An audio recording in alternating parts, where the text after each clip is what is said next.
For 3 years, she kept me hoping while dating others. Should I have left sooner? I'm sitting here at 2 in the morning, staring at my phone, knowing I shouldn't be thinking about her, but completely unable to stop. I'm 32 years old, and I just went no contact with my best friend for the second time in 3 years. The woman I've been in love with since we moved in together. The woman who just admitted, after all this time, that she never saw a future with us together. And somehow, even knowing that, I still can't get her out of my head. Let me start from the beginning because this whole situation is complicated and messy and probably makes me look like an idiot. But I need to get it out there. I need to understand how I let this happen twice. I've known her since 7th grade. We'll call her Maya. We went to the same middle school, same high school, but we were never really close back then. We ran in different circles. She was popular, outgoing, always surrounded by friends. I was more of a loner, focused on school and sports. We knew each other, sure. We'd say hi in the hallways. But that was about it. After high school, we completely lost touch. She went to college on the East Coast. I stayed local and worked my way through community college before transferring to a state school. Our paths didn't cross for over a decade. I heard things through mutual acquaintances occasionally. She got married to a woman named Christine. They moved to Portland together. She was working in marketing or something like that. I was happy for her in that distant way you're happy for people you used to know. My life took a different trajectory. I worked in IT, did pretty well for myself, bought a small house in the suburbs. I dated here and there, but nothing serious. I was focused on my career, on building something stable. And then, when I was 29, everything changed in a way I never saw coming. I had a heart attack. At 29 years old, I was at work, sitting at my desk, and suddenly my chest felt like someone had parked a truck on it. The pain was unreal. I remember thinking this couldn't be happening, that I was too young, that this was some kind of panic attack or indigestion or literally anything else. But it wasn't. By the time my coworkers called 911 and I got to the hospital, the doctors confirmed it. Myocardial infarction. A real, actual heart attack. The recovery was brutal. Not just physically, well, that was hard enough, but mentally, emotionally. I was facing my own mortality at an age when I thought I was invincible. The doctors said it was a combination of genetics, stress, and lifestyle factors I hadn't been paying attention to. I had to completely restructure my life. New diet, exercise regimen, medication, regular checkups. I had to move back in with my parents for a while because I couldn't take care of myself alone. That's when Maya came back in my life. I'm still not entirely sure how she heard about what happened. Probably through the same network of mutual acquaintances that had kept me vaguely informed about her life over the years. But one day, about 2 months after my heart attack, she reached out. Just a simple message on Facebook. "Hey, I heard what happened. I'm so sorry. If you need anything, let me know." We started talking, just casually at first. She'd check in on how I was feeling, how recovery was going. I'd ask about her life in Portland. And that's when she told me that she and Christine had separated. They'd been having problems for a while, she said. Grew apart, wanted different things. The divorce was amicable, but painful. So there we were. 2 people from 7th grade, reconnecting at probably the lowest points in both our lives. Me recovering from a heart attack, her recovering from a divorce. And somehow, in all that brokenness, we became friends. Real friends. The kind of friendship where you talk every day, where you share things you don't share with anyone else, where you actually look forward to their messages more than anything else in your day. After about 6 months of this, Maya made a suggestion that would change everything. She was planning to move back to our hometown. Portland hadn't worked out the way she'd hoped, and with the divorce, there was nothing keeping her there. She needed a fresh start, and she suggested that maybe we could be roommates. At first, I thought it was a crazy idea. We'd only recently reconnected. We hadn't lived in the same city in over a decade. But the more we talked about it, the more it made sense. I was still recovering, still dealing with the aftermath of my health crisis. I moved out of my parents' place and back into my house, but I was lonely. The idea of having someone there, someone I could talk to, someone who understood what it was like to be rebuilding your life from scratch, that appealed to me. So Maya moved in. It was supposed to be temporary, just until she got on her feet and found her own place. That was 3 years ago. Living together changed our friendship in ways I didn't anticipate. We fell into this comfortable routine. We'd have coffee together in the mornings before work. We'd cook dinner together most nights. We'd watch movies, talk for hours about everything and nothing, share the kind of mundane daily details that you only share with people you're really close to. And somewhere in all of that, the line started to blur. I don't remember exactly when it started. Maybe 3 or 4 months after she moved in. We'd been out with some friends, had a few drinks, Came home late.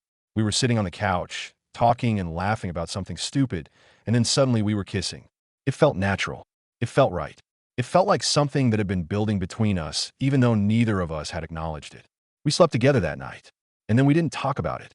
We just went back to being roommates the next day, like nothing had happened. Except it had happened, and we both knew it, and there was this tension between us that hadn't been there before. It happened again a few weeks later. Same pattern. We'd go out, have some drinks, come home, and end up in bed together. And then the next day, we'd act like we were just friends. Just roommates. Nothing more. I was falling for her. Hard. Every time we were intimate, every morning we had coffee together, every late night conversation on the couch, I was falling deeper and deeper in love with this woman. But I didn't know how to talk about it. I didn't know if she felt the same way. And I was terrified of ruining the friendship if I said something and she didn't feel the same. Finally, after about 3 months of this pattern, I couldn't take it anymore. We just had another one of those nights. We'd been drinking, ended up together, and the next morning I woke up with her still in my bed. She was still asleep, and I just lay there watching her, thinking about how much I cared about her, how much I wanted this to be real and not just something that happened when we were drunk. When she woke up, I told her. I said, "Maya, I need to talk to you about what's been happening between us, because I'm developing real feelings here, and I need to know if this is just casual for you or if there's something more." She looked at me for a long moment, and then she said she had feelings too. She said she cared about me, that these past few months have been confusing but also amazing, that she thought about me all the time. She said she wasn't sure what it meant or where it was going, but yes, there were definitely feelings there. I was relieved, excited. I thought maybe this could actually work. Maybe we could figure out how to transition from friends to something more. Maybe all that blurred line confusion could become something clear and defined and real. But every time I tried to move us in that direction, she pulled back. I'd suggest we go on an actual date, not just hang out as friends. She'd say she wasn't ready yet, that she needed more time to process her divorce. I try to have conversations about what we were to each other. She'd say she didn't want to label things, that labels would just complicate what we had. I'd ask if we could tell our friends that we were together. She'd say she wasn't comfortable with that yet, that it felt too public, too official. It was like she wanted to be with me, but also wanted to keep one foot out the door at all times. And I understood it. At least I tried to. She'd just gotten out of marriage. She'd been hurt. She needed time to heal and figure out what she wanted. So I gave her time. I gave her space. I told myself to be patient. And then she started dating other people. She didn't hide it from me exactly. She'd mentioned going on dates occasionally, meeting people through apps or through friends. And every time she'd bring it up, my stomach would drop. But I couldn't say anything because we weren't together. Not officially. We'd never defined what we were. I had no right to be jealous or upset. Except I was. I was both of those things. Deeply. One night, about 6 months into this confusing situation, I asked her directly.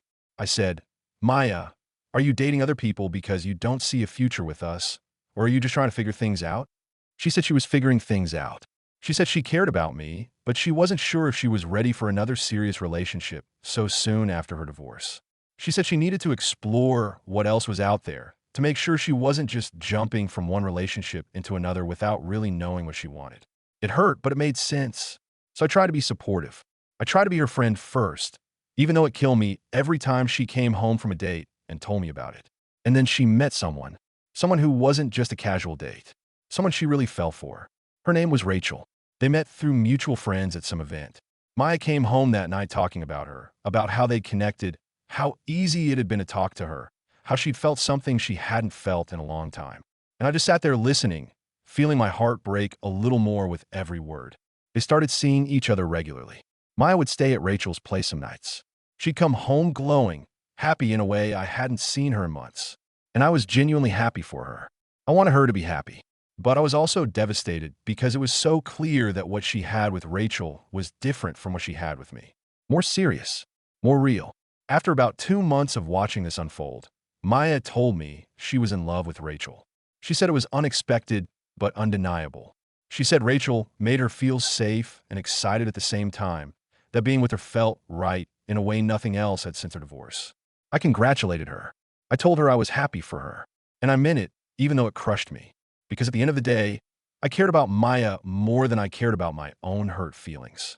If she was happy, then I wanted to support that. But I also knew I couldn't keep living with her. I couldn't keep watching her build a life with someone else while I was still in love with her.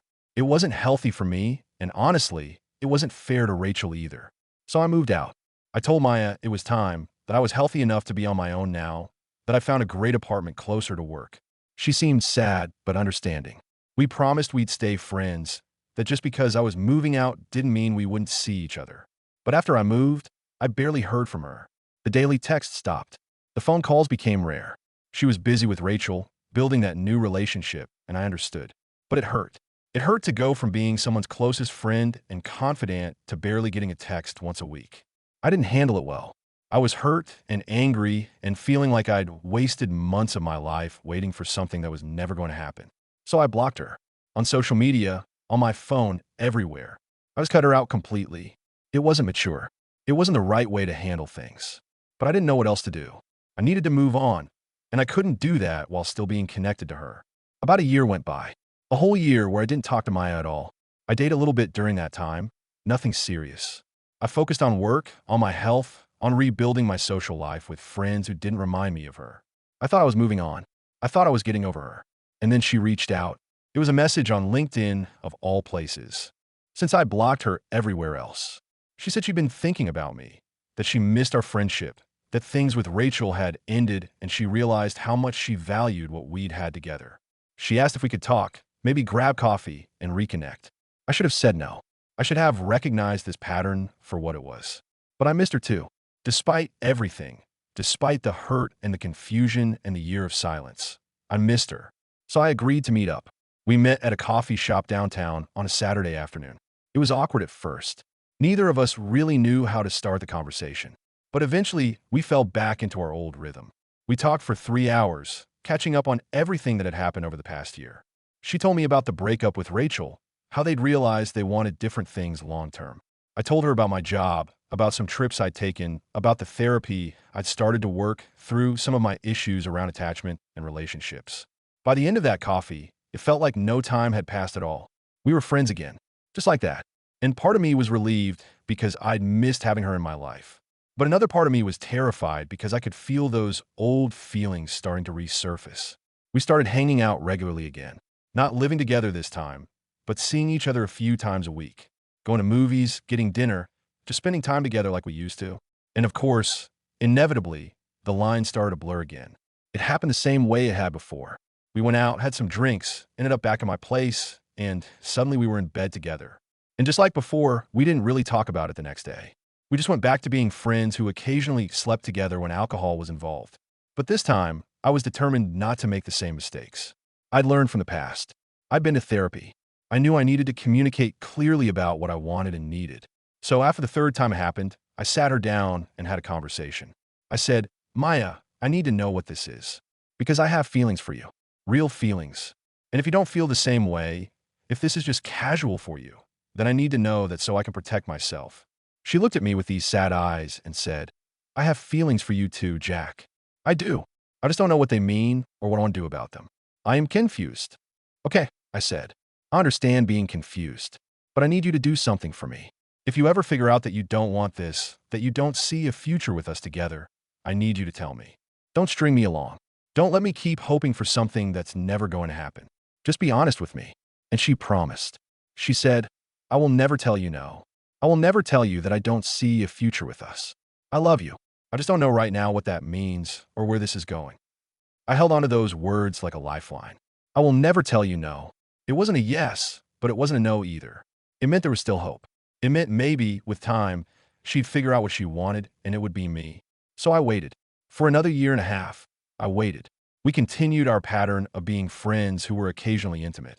She'd have moments where she'd be affectionate and loving, where it felt like we were building towards something real.